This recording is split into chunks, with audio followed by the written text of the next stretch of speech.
बंटी कबूतर एक बहुत ही सफल इंजीनियर था, लेकिन कंपनी बहुत लॉस में चली गई, जिस वजह से बंटी कबूतर बहुत टेंशन में रहने लगा। उसकी टेंशन की हालत उसकी पत्नी देख नहीं पा रही थी। टोनी चिड़िया कहती है, सुनो, आपको बिल्कुल भी टेंशन लेने की जरूरत नहीं है और ऐसा कहीं नहीं लिखा कि घर की परेशानी सिर्फ गार्जियन के ऊपर ही है। मैंने अब सोच लिया है, जो पैसे हमारे पास है हम एक ढाबा खोलकर उसमें इन्वेस्ट करेंगे। ऊपर वाले चाह तो सारी परेशानी दूर हो जाएगी। तभी बंटी कबूतर के माता पिता बोलते हैं, हाँ बेटा, बहू सही कह रही है। वैसे भी अगर हमने तुम्हारी परेशानी में साथ नहीं दिया तो कब देंगे? इतने सालों से तुम ही तो चलाते आ रहे हो। के मनाने के बाद टोनी चिड़िया एक ढाबा खोलती है और ऊपर वाले की कृपा से ढाबा बहुत ही अच्छा चलता है और टोनी चिड़िया का परिवार भी ढाबे में बहुत ही मेहनत करता है और धीरे धीरे ढाबा बहुत ही फेमस हो जाता है और ढाबे पर बहुत ही भीड़ लगने लग गई थी। दूर दूर जंगल के सभी पक्षी टोनी चिड़िया के ढाबे का खाना बहुत पसंद करते थे, लेकिन एक दिन बहुत तेज आंधी तूफान आता है। इसके साथ इनकी खुशियों को भी उड़ा ले जाता है। पूरा ढाबा टूट के बिखर जाता है। फिर टोनी चिड़िया बहुत ही रोती है, बोलती है, ये पूर्णिमा, हमें किस गलती की सजा मिल रही है? हम पहले से ही इतने परेशान थे। तुम्हारी कृपा से हमारा ढाबा इतना अच्छा चल गया था और उसी से हमारी खुशियाँ वापस आई थी, और वो भी मेहमानों की तरह चली गई। अन्नपूर्णा, तू अपनी कृपा हम पर बनाए रख। कबूतर के साथ घर में सभी बहुत परेशान हो गए थे। उनका जीवन का गुजारा सिर्फ इस पर ही निर्भर था। अन्नपूर्णा, अब तुम ही कुछ करो चमत्कार। फिर वहाँ पर एक गुमनाम चिड़िया आती है और टोनी चिड़िया से कहती है, बेटा मेरी मदद करो, मुझे बहुत ही भूख लगी है, मुझे थोड़ा खाना खिला दो। मैं तुम्हें खाना जरूर खिलाती, लेकिन मेरी किस्मत ही खराब है। इस आंधी तूफान ने सब कुछ उड़ा लिया और जो बचा कुछ है वो गीला है। अगर मेरे बस में होता तो मैं तुम्हें जरूर खिलाती। बेटा तुम इतनी परेशान क्यों होती हो? तुम्हारा नाम क्या है? मेरा नाम टोनी है। मैं अन्नपूर्णा माँ से प्रार्थना करूंगी तुम्हें जल्दी कहीं खाना मिल जाए। बेटा बुरा न मानो तो थोड़ी मेहनत कर लो। मेरे पास एक चूल्हा है और लकड़ियाँ भी। तुम चाहो तो उस पर बनाकर मुझे खिला सकती हो और खुद भी खा सकती हो।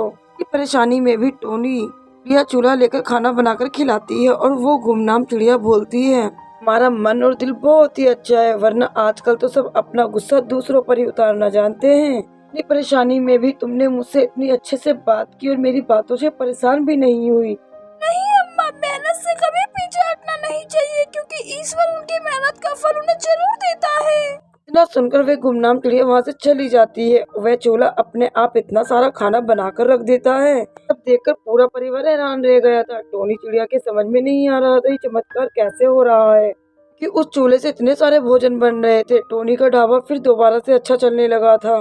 टोनी चिड़िया माँ अन्नपूर्णा को याद करने लगती है, उन्हें धन्यवाद करती है। फिर उसे याद आता है ये सब करिश्मा अन्नपूर्णा माँ का है, उन्होंने ही नाम चिड़िया के रूप में मेरी मदद करी। अपने परिवार को बताती है, ये चूल्हा कोई आम नहीं है, ये एक जादुई चूल्हा है।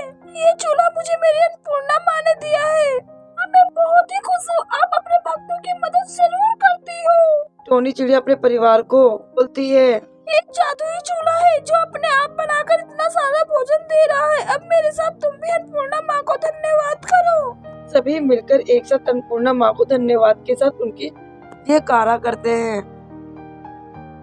सुबह के 5 बज रहे थे। बंटी कबूतर अपनी माँ को टॉयलेट में आवाज दे रहा था, माँ जी उठो ना, कितना टाइम लगा रही हो, देखो मुझे देर हो रही है ऑफिस जाने में, जल्दी उठ जाया करो। अभी वहाँ बंटी कबूतर की पत्नी टोनी चिड़िया आती है और बोलती है, इनका तो रोज का ड्रामा हो गया है। कितनी बार बोल चुकी हूँ बंटी कबूतर को सुबह सुबह जाना होता है, लेकिन इस बुढ़िया को तो बस नींद से फुर्सत ही नहीं है। अभी वहाँ मुनमुन चिड़िया की छोटी बहू किट्टू चिड़िया आती है और बोलती है, हाँ दीदी तुम बिल्कुल सही कहती हो, इस बुढ़िया के चक्कर में हम कितने लेट हो जाते हैं, फिर इसे क्या फर्क पड़ेगा, फर्क तो हमारी कमाई पर पड़ेगा। बुढ़िया खड़ी खड़ी देखती रहेगी या घर का सारा काम भी करेगी।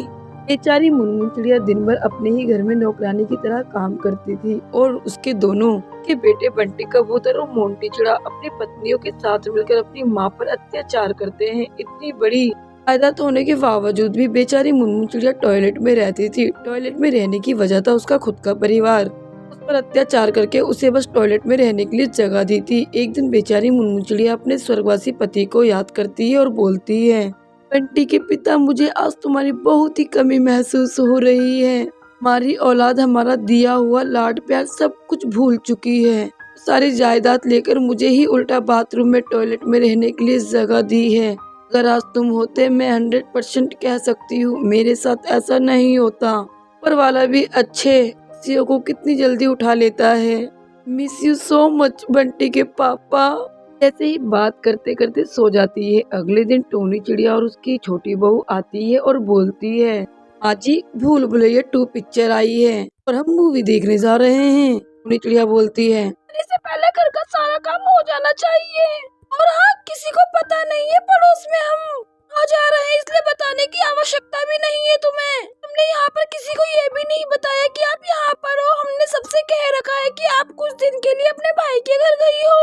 लेकिन बहू मेरा कोई भाई नहीं है। ये बुढ़िया ज्यादा दिमाग खराब मत कर, मूवी का टाइम निकल जाएगा और हमें अच्छे से पता है तुम्हारा कोई भाई नहीं है। वो कालू कौवा टॉयलेट की सफाई के लिए क्या पता आ जाए, इसीलिए हमने ऐसा कहा है कि हम बाहर से ताला लगा कर जा रहे हैं। और ऐसे ही बेचारी रोती रहती है और उस गंदे बाथरूम में अपना जीवन जीती है और बोलती है, ऊपर वाले कैसी विडम्बना बनाई है। इस दौलत के चक्कर में ना किसी का भाई ना किसी की माई है। चारों तरफ अत्याचारी बहुएं छाई है और ऊपर से इन लोगों ने ताला लगा दिया। मुझे इस पिंजरे से आजाद होना है। मुझे कैद कर कर रखा है इस बाथरूम में। टॉयलेट की गंदगी अत्याचारी बहुओं से ज्यादा सताती है। मैं क्या करूं? मेरी बेचारी मुनमुन चिड़िया आसपास बाहर जाने की कोशिश करती है। बहुत कोशिश के बाद टॉयलेट के ऊपर एक खिड़की दिखती है। खिड़की की मदद से वहां से निकलकर सीधा पुलिस स्टेशन जाती है और अपनी सारी बीती तार से पुलिस वालों को बताती है। और बंटी कबूतर मोंटी चिड़ा अपनी पत्नियों के साथ जब घर आते हैं, टोनी चिड़िया बोलती है, आज इस बुढ़िया ने घर में कुछ काम क्यों नहीं किया? अभी बताती हूँ इस बुढ़िया को। सामने से पुलिस वालों के साथ बेचारी मुनमुन चिड़िया आती है और सारे की सारे बहुत ही हैरान हो जाते हैं मुनमुन चिड़िया को पुलिस के साथ देखकर। पुलिस वाले मुनमुन चिड़िया की दोनों बहुओं को बोलते हैं, शर्म नहीं आती? अपनी बूढ़ी सास पर इस कदर अत्याचार करते हो? तुमने इनकी स्वर्ग जैसी जिंदगी को नर्क कर रखा है।